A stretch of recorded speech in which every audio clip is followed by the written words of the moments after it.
a $10 difference between generations. So like brighter colors, more graphical fidelity, and higher frames per second upgrades like that, right? Wrong. Maps being almost double the size, tornadoes that affect the environment around it, 128 players, less bugs. How is this a $10 difference? Sounds like a full-fledged game. The lack of optimization is one worrying sight for anyone. Like in the beta, we encountered invisible guns, unrendered objects, flashing lines on the screen. Would this be the next Cyberpunk? I feel like most of us lost confidence in game developers after that. Welcome to Should You Buy Battlefield 2042 on the PS4. Let's continue and I'll give you my judgment near the end. It's an important thing to point out. Wait till the game comes out before you give them your money, which should be even more prominent for a company like EA. Never heard of them being pro-consumer. Why give them money before the game even launches? They don't have the best track record, let's just tell you that. I'm sure you've all heard of EA before. Not the best company. Does this game even feel like a Battlefield game? I mean, we're talking about should you buy Battlefield 2042 on the PS4? What I've seen is missing a lot of what makes Battlefield the game we know and love. The game is beautiful,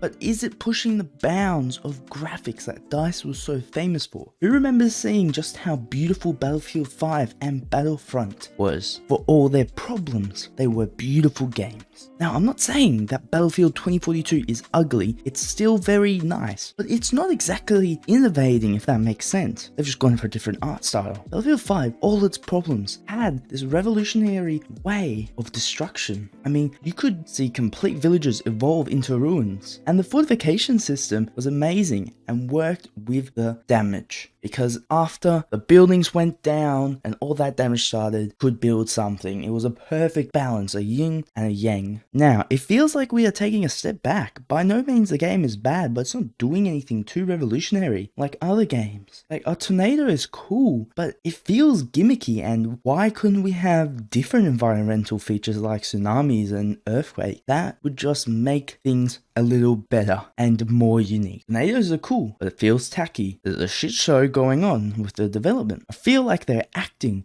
like the tornado changes how everything works and completely making Battlefield 2042 the best game ever. I mean, come on guys. It is, I do feel it's kind of tacky. Like, oh, it's a tornado. Like, it's cool, but I don't think anyone was like, oh, if Battlefield 2042 launches without a tornado, I'm quitting the game. No. And it feels more of a regression. But it's a fortification system. I don't think people hated it. I mean, how could you really hate it? You're just placing like sandbags and stuff, and it made making battles like on Breakthrough more interesting. Or they even allowed a game mode named Fortress where all of fortifications would be made beforehand. That was pretty neat. Specialists. Now what the hell is this? We aren't playing Rainbow Six Siege or Overwatch. This is Battlefield with 128 players. No one wants to look the same, and everyone tends to stick to a few specialists anyway, like the one with the grappling hook. They are so unremarkably boring and have no interesting personality. That's why I don't even know their names. I don't care about them. Battlefield has never been about personal experiences with people. It's been about all-out war and the collective battle. The personalities don't matter. We are just here to win the battle, bring back the class system because no one cared about these tacky specialists made to sell skins and justify a battle pass. Yes, these specialists work for Hazard Zone, but not for the traditional Battlefield experience. Bring back what makes Battlefield and stop trying to blend us into a clone of Call of Duty. Battlefield was the shining light in gaming. Who remembers 2016 with Infinite Warfare? Battlefield 1 was the white knight that worked on making Battlefield even better with stuff like operations that added a lot to the game and made it different. Those are my opinions on the game. But when I'm asked this question, you shouldn't be too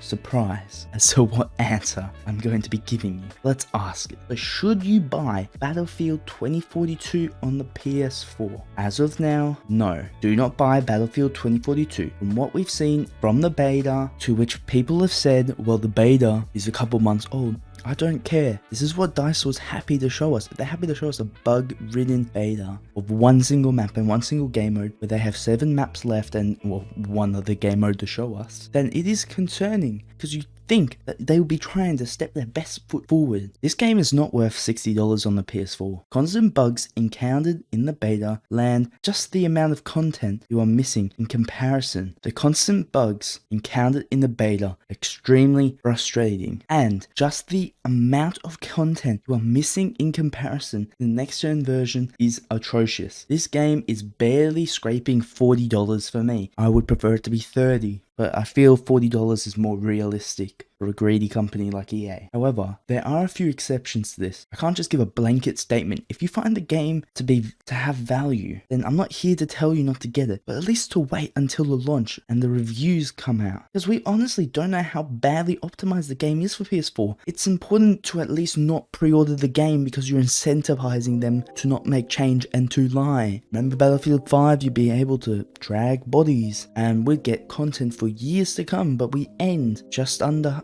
a year and a half in. If they're not making money, they don't care. Show them by not pre-ordering or even cancelling your pre-order. It's a hard thing to do. That's how you invoke change in these companies, is by affecting their back pocket. The other exception I wanted to focus on is for those who are intending on upgrading as soon as possible to next gen. Because if you're trying to get a next gen console ASAP, then this game tends to make a bit more sense and can hold you over till you get it. The value of the game can be argued on the PS5 and the rest of next gen to be around $70 in comparison to other games at that price tag, because of how significant the differences are compared to the different generations of consoles. But it makes sense if you would be paying for the cross-gen bundle edition. That sets you up for when you do eventually get that console. So don't get the game, but if you're already sold on it, your decision, you find value in the game, then go for it. But I would highly suggest you wait and not pre-order. That is all for today. Thank you so much for watching, everyone. I hope you understand my take on this. I am a Battlefield fan. I love the game. We got to be strict. We got to call them out of their mistakes, because if you don't call them out where they make mistakes, then they're going to be oblivious. They're not going to listen because they're just chasing the money and they don't care. But if you show them where it hurts, which is in their back pocket, because that's the only thing these companies care about, then you can invoke change. If you find value in the game, completely fine. Not judging you, but I wanted to help create a clearer picture and help those still deciding on what to do.